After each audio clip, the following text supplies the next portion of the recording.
Sa mga fans ni Sharon Cuneta at Gabby Concepcion, medyo malulungkot kayo sa aking ibabalita dahil hindi na nga matutuloy ang Valentine concert nila sa February 13. Narito ang buong detalye. Ang titulo sana ng kanilang balik concert scene ay ang PS I Love You The Next Chapter Concert. Yaan ang titulo dapat sa kanilang February concert, ngunit hindi na nga ito matutuloy. Kanselado na nga ito. Ito naman mismo ay kinumpirma ng entertainment columnist sa si June Lalin sa Abante. Ang reason daw ng kanselasyon ng kanilang nasabing pagbabalik concert sa February ay kakulangan sa oras at hindi na nga sila pwedeng mag-sell pa ng tickets dahil Enero na ngayong taon. At isa pa na nakakalungkot hindi na nga matutuloy ang kanilang concert tour abroad. Yan mismo kinumpirma din ng entertainment columnist na si June Lalin. Laking sayang naman kung hindi rin matutuloy ang kanilang concert tour abroad dahil marami din silang mga tagahanga doon na Sharon Gabby fans all over the world, lalong-lalo na sa Amerika. Mukhang may mga nangyayari din na hindi natin alam na problema kina Sharon at Gabby kaya hindi daw matuloy-tuloy ang mga nasabi nilang mga dapat gagawin sa concert stage sa February sa Mall of Asia Arena at sa concert tour abroad. If siguro daw maayos daw ang kanilang problema at pumayag silang mag-concert tour, magagawan yan ng paraan. Kaya naman sa mga nakasaksi sa kanilang concert na Dear Heart sa Mall of Asia Arena, sa Okada, Manila at sa Cebu, napakaswerte natin dahil ako din na-witness ko ang kanilang pagbabalik love team sa concert stage sa Mall of Asia Arena. Sadyang nakakalungkot lamang dahil hindi na nga ito magkakaroon pa ng sequel o di kaya'y mauwi sa pelikula dahil sa mga nangyayaring gusot sa pagitan ni Sharon at Gabby.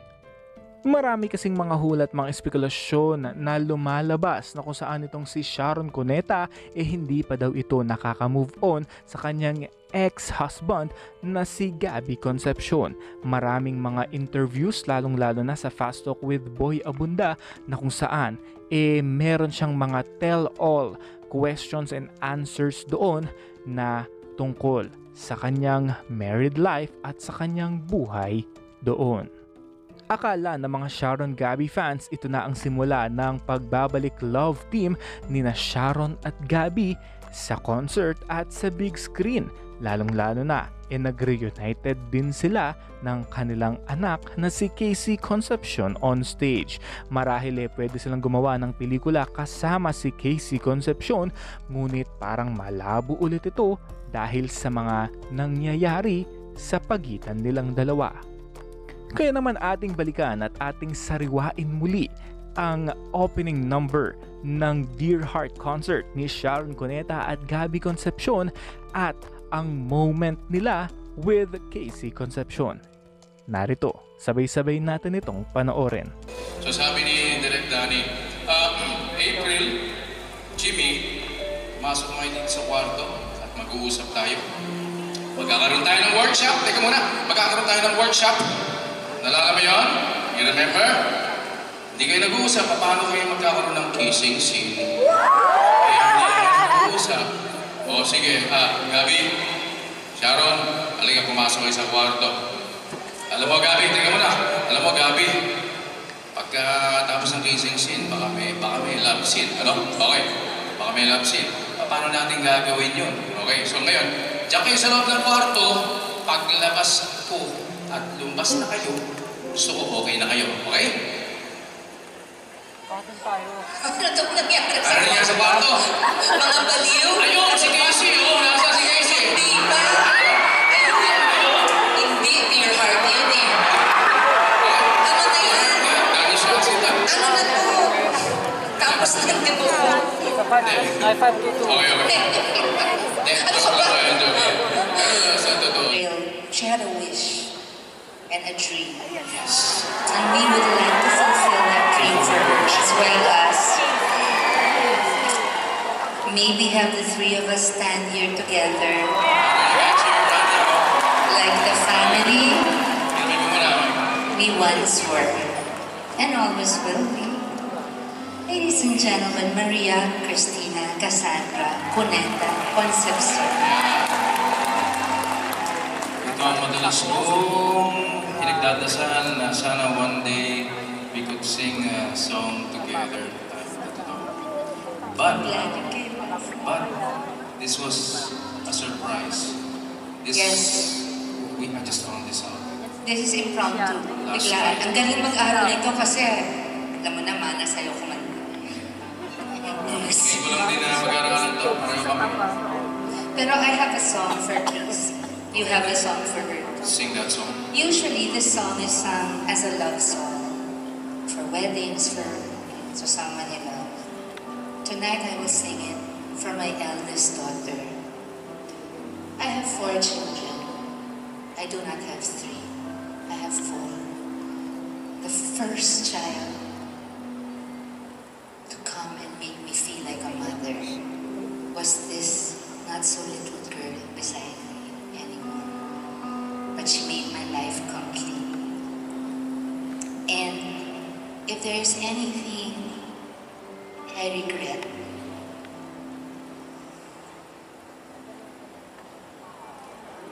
tigilan niyo yan. Sorry, kids, we couldn't give you that complete family. But you have 2 families loving you. Yes. And Papa and I never stopped loving you. And you were never the problem. I love you. Okay na kayo, ha? Kanina pa kayo nag-holdingan. Huwag ka masyado naman chill kasi lagi mong kasama. Hindi naman ng konti. Namimiss Makita ko ko rin. lang okay na sila. Okay na rin. I'm happy. Mag-intertwine na nga yung mga daliri ninyong dalawa pa, ma. May crush siya. I know. Kumari ka pa pa.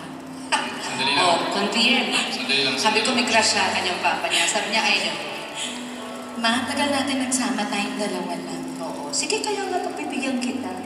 Congrats.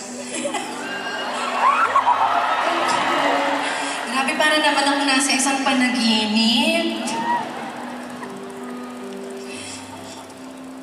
Naku, ano kayo nangyari dyan? Okay, ikaw marites ka. Just isa yan eh. Kinikilig ang... This is for you, Tutu.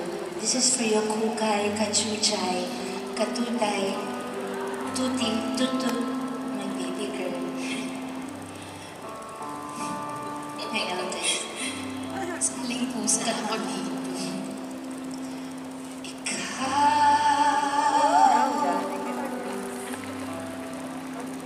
ang bigay ng may kapal.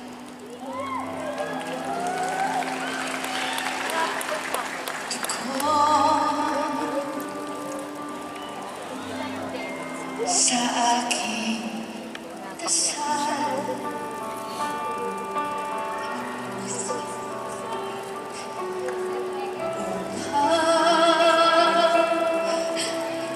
Sa lahat ng panahon, bawat pagkakataon,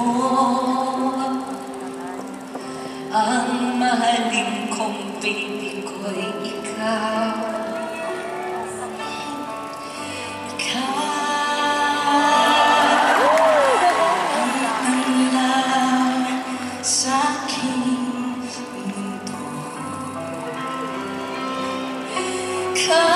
Kabiyak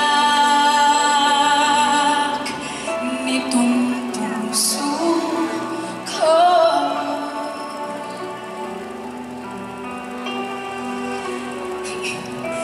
Walang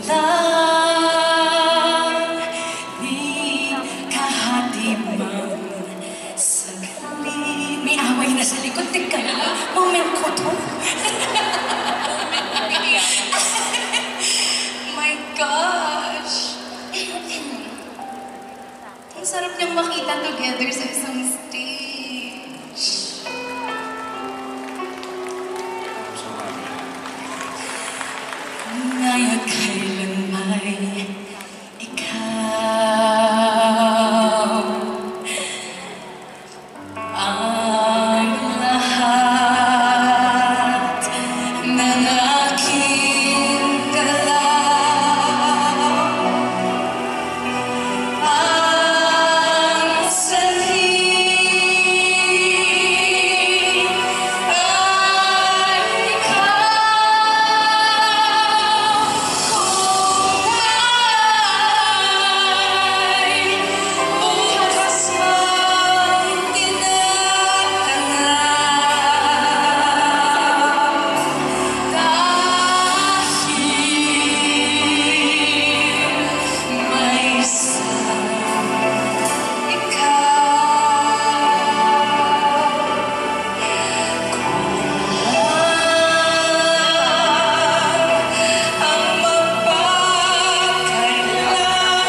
muli ay upang ulit-ulit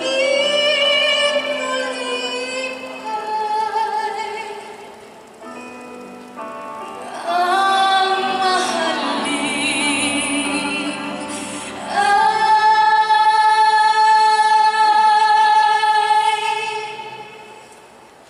ikaw.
Yes, para po itong isang panaginip talaga. I was sitting sa audience and I just thank God. I thank the Lord na nagkaroon tayo ng time na ganito. And ang dami kong natutunan from yung napapanood namin lahat dito. And Our story now, yes. even your time of birth. Yes, wala nga ako dun nung mga Dear Heart days. Nakikita mo naman, mapapanood mo sa YouTube. And buti na lang, Oo. dahil doon nandito ako. Hindi pa yung Dear Heart, mga later on. I love you so much. Pa, I love you so much. I love you too. Let's just put everything together and let's be happy. Yes. Yeah, So- because enjoy your time together. Your papa will take care of you. Yes, and Ma, thank you for sa lahat ng single moms na nandito ngayon or naging single mom dati. Thank you for loving your children the way na minahal ako ng mommy ko. And sa lahat ng mga fathers out there na talagang mahal na mahal ang mga anak nila, Papa, Thank you for being there, just like mom, sa buhay ko, nung lumaki na ako, tumanda ako. And, you know, yung past na yun eh. But what matters is yung ngayon and yung bukas. And so, pareho ko kayong mahal na mahal na mahal na mahal. Mag-usap na lang tayo sa likod. Alright. I will trust in the way I raised you along with Mita, Tatay, all of our extended Gamboa family. I will trust in the way, in all the values we instilled in you. And I'm sure you'll make not only me, but your Papa very proud. Thank you. I love you, Christine. I love you too. You both are my dear heart. I love you. I love you. Okay. Mag-uusap na lang kami dun sa likod. So, the night.